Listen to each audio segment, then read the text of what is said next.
Why you cutting up all them sweet potatoes? Well, it's for the dogs. And For the dogs. yes, love. Even though we feed some kibble, but I don't care what grain of dog food, whether it's a Nushook, Whole Food, Bully Max, whatever it is, that processed dog food by itself, it's not good.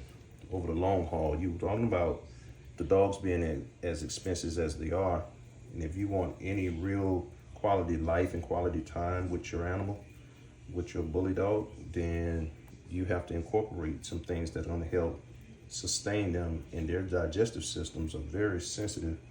And so you have to come up with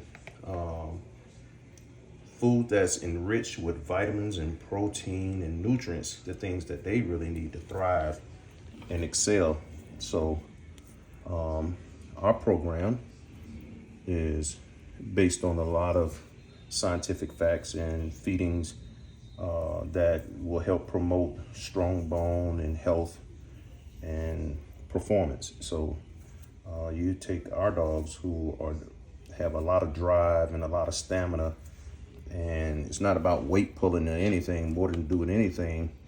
You want to tell the health of a dog, watch him use it. And you can tell if that dog is being properly fed and properly nourished and taken care of. Because if he's not, you can best believe his poop is going to show it. It's a tell-all. And then you can tell it in their eyes and their skin and things of that nature. So,